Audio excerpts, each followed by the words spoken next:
Rome সহ ইতালির বিভিন্ন শহরে লেগেছে ঈদের আমেজ।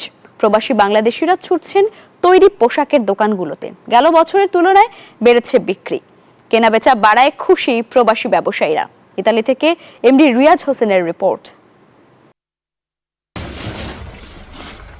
ইতালির রোমে জমে উঠেছে ঈদ বাজার। রোজা রেখে প্রবাসী বাংলাদেশিরা ছুটছেন ঈদের কেনাকাটায়। নতুন পোশাক নিতে ঘুরছেন দোকানে দোকানে। এই ঈদে জামা জুতো অ্যাক্সেসরিজের ডিসকাউন্ট।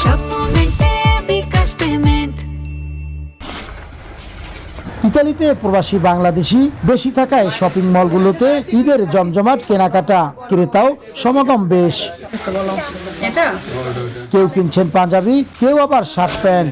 নতুন পাঞ্জাবি ছাড়া ঈদ মেলান দেশের এমন রেওয়াজ বিদেশেও বয়ে বেড়াচ্ছেন ইতালি প্রবাসী বাংলাদেশিরা। নারীরা ছুটছেন পছন্দের সালোয়ার কামিজের দোকানে। আজকে আমরা এখানে সবাই মিলে আসছি ঈদের শপিং করার জন্য। আমি এই পেজে একটা কিনেছি অলরেডি, আরো কিনা হয়েছে এবং আরো দেখছি যদি ভালো লাগে কিনবো। এটা বোধহয় ভালো লেগেছে খুব, এটা কিনবো এবং একটা হোয়াইট ড্রেস কিনেছি। প্রতি বছর মা বাবা কিনে দেয়, এই বছর আমার পছন্দ মতো কিনে ফেলছি। ঈদের কেনাকাটা করে ক্রেতাদের পাশাপাশি রোমের ব্যবসায়ীরাও দারুণ খুশি। আমাদের রমজানে খুব জমজমাট বিজনেস, এবার আমাদের ব্যবসা অনেক ভালো হয়েছে। তো বছর থেকে এবারও মোটামুটি আমাদের ভালো ব্যবসা হচ্ছে। তো আশা করি এখনো তো কয়েকদিন বাকি রয়েছে, এই শেষের দিনগুলিতে হয়তো আরো বেশি চাপ যাবে। অন্যান্য দেশের মুসলমানরাও কিনছেন বাংলাদেশি পোশাক। এবার ক্রেতা বেশি বলে মনে করছেন ব্যবসায়ীরা।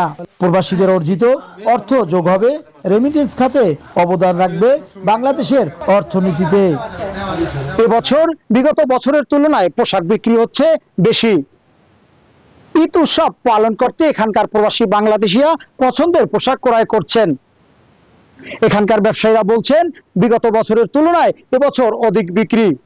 তবে বাংলাদেশি পোশাকের চেয়ে ইন্ডিয়া এবং পাকিস্তানের নতুন পোশাকগুলো আকৃষ্ট করছেন এখানকার প্রবাসীরা। নতুন পোশাকে এবার ঈদের আমেজ জমে উঠুক এমনটাই প্রত্যাশা। ইতালির রাজধানী রোম থেকে রিয়াজ হোসেন, নিউজ 24।